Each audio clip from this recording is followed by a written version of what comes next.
Hello guys, today I'm gonna show you how to make your own sourdough starter and also bake the bread. I have two different starters. One is my friend Pedro and one is mine. So the recipe is gonna be in description. I also show you how to feed the starter, as a sourdough starter needs to be fed once per day for start, and when start to be more active you have to do twice a day. So first you add your water. Water is the best in the beginning. I find it more easy to mix it that way, and also try to put the same amount of the flour, or follow the recipe which is below. So for this I add 56 grams of water, and now I adding 56 grams of flour. Mix it well, let oxygen work in, so that way your starter be more airy and activated much faster. So usually using spoon. In this video sadly I don't have any spoons, they are all in dishwasher, so I'm using the Nespresso spoon, which is Nespresso recipe spoon, whatever, and just mix it well, let air goes through. And this time I didn't remove any because I was baking my bread today, so I only feeding.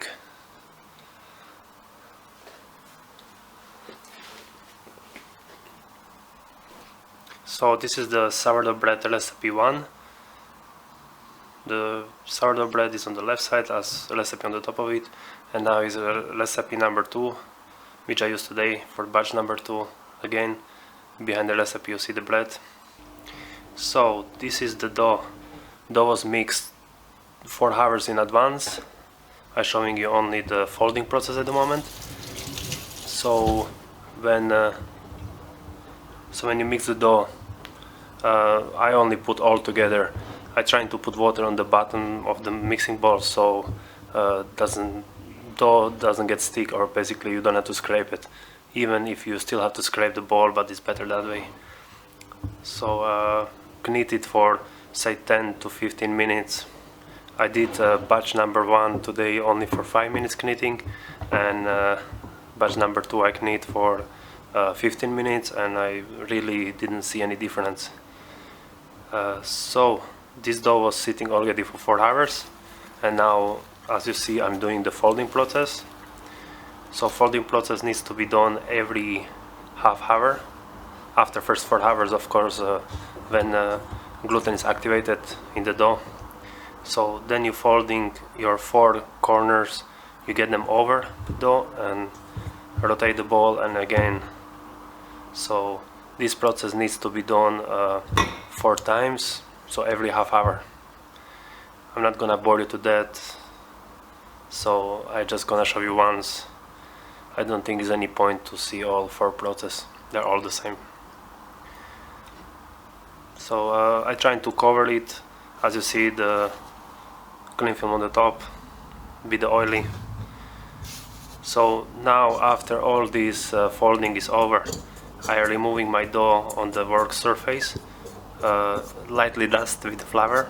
It's not really lightly, but I try to keep a less flour on it, but you still need it, otherwise your dough it's quite watery and gonna get stick on the board, on the worktop. So when you remove the dough, the next process is a stretching of dough. I call it more like a shaping. So this is how you get the shape of the bread, and also you stretch the around, so this way you develop more crispy and crunchy skin. So this is how you do it. You're trying to push your dough always on the bottom, so roll it inside of the dough, all edges around, until you get a nice shape. So this is more like a shape forming technique.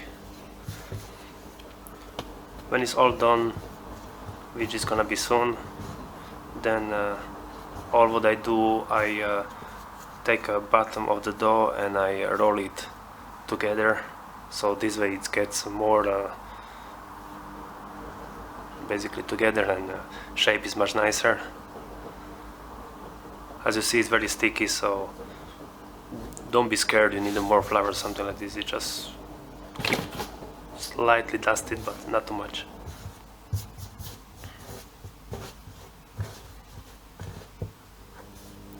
As you know, longer process, longer fermentation of your dough gets more gluten activation, and that makes it dough more airy inside. It's all about the fermentation process, and that's why this bread recipe taking much longer than any other breads. I start this dough around 11 o'clock in the morning, and looks like I'm gonna finish it maybe 9, half past 9. So I leave the dough on the counter to sit, to hold the shape for let's say 30 minutes, and I'll be back soon. Then I prepare my cloth with the flour in the bowl, place the bread dough in the bowl on the top of the cloth, lightly floured, and leave it for additional 4 hours. This is the final shape season. This way your bread gets a proper shape. I don't have a special tools for that, so I just left it in the bowl. As long as you have a slightly floured cloth, that's fine. Now I already setting up the oven. I put on 220, 230 degree Celsius, and need to preheat the bowl. For my baking I using pot with the lid. This way moisture stay in the inside of the oven, so I don't need to put additional water basket or container into oven. This dough is quite moistury, so moisture is keep releasing. The next step is to check the quality of the dough. As long as you pinch it and it's popped up back, but not fully, you know it's ready. It was sitting on the counter for over 3 hours, so it must be ready anyway. If you don't want to do it, as I said, you can leave it in the fridge overnight and bake it next morning. So what I do now, I place it on the piece of paper, trying to keep a longer paper so it's more like your handles, which you're gonna use it for putting dough in the pot and also removing the bread. So now I'm looking for the brush. I don't like so much excess flour on the top of the bread.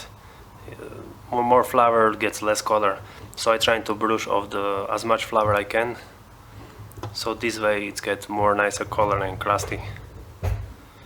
So I remove the flour, and now I'm gonna score the bread. I recommend you take a knife and make it wet. Also needs to be really sharp knife. This way you get nicely in the dough, because the dough is very sticky. Take a knife, do it whatever way you like to do. I scored this one from top to bottom all the way, trying to go deep as maybe over 1 centimeter deep. Then you score the extra. It's all up to you. Your bread, your art. Now I place the bread in the pot. Pot was already hot enough, so trying to close it as fast as I can. Paper nicely so it can be removed again, and also doesn't block the bread from growing. Next step is just place it in the oven for next 40 minutes. I'm going to record all the way to those 40 minutes, but I'm gonna cut it down to 1.5 minutes, so you're gonna see the fast version of the bread baking. And this is how I done it.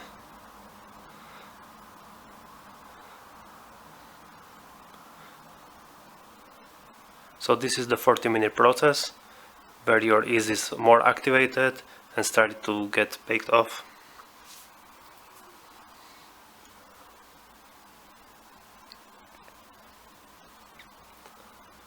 This bread is very interesting because using only water, flour, salt. That's all your ingredients.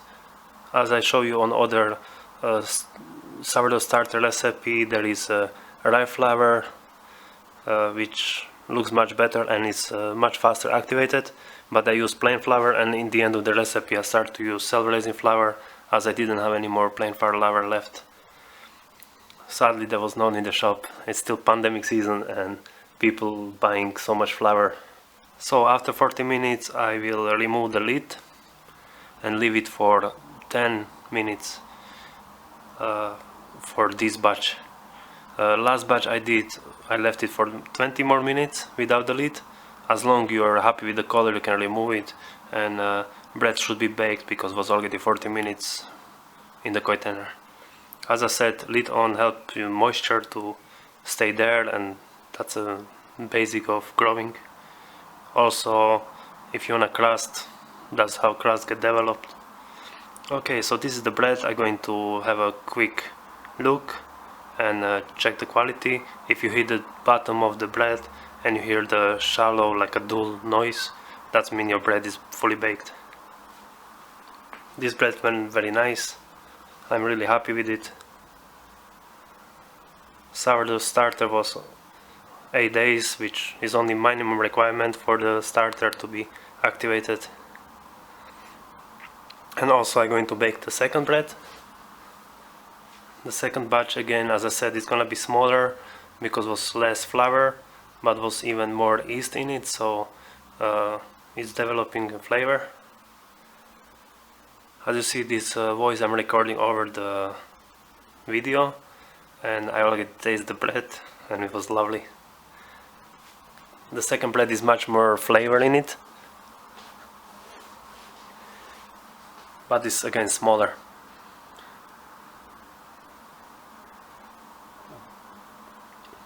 Also, I left it on 40 minutes longer for the last stage of proving because of I was waiting for first bread to finish baking, so was your 50 minutes over longer proving. Again, remove the excess flour which you don't want to, and then score the bread. It is a really nice way to bake your own bread, and it's a very nice satisfaction when it's coming together very well. This is my third loaf I baking, and I'm really happy about this. Also, don't forget you have to keep feeding your starter, plus that's the 3 basic steps: removing, feeding, and I try to remove once a day, but feeding has to be twice. After 8 days over, when you go, has to be twice. So this is, in the bag is bread number 1, in the front was bread number 2. Now I'm slicing bread number 1. After 30 minutes was resting on the rack, it's ready to go, and judge yourself.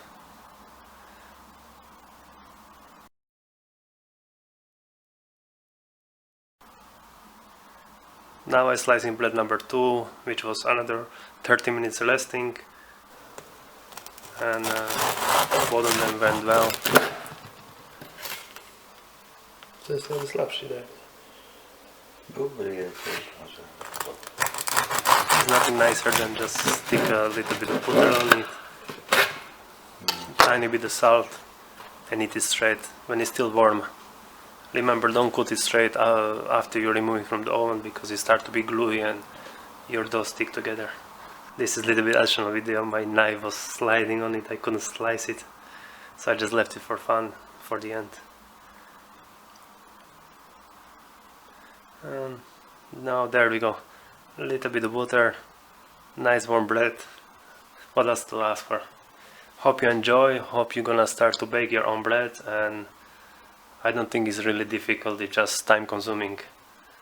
So have a fun, enjoy, thank you very much for watching.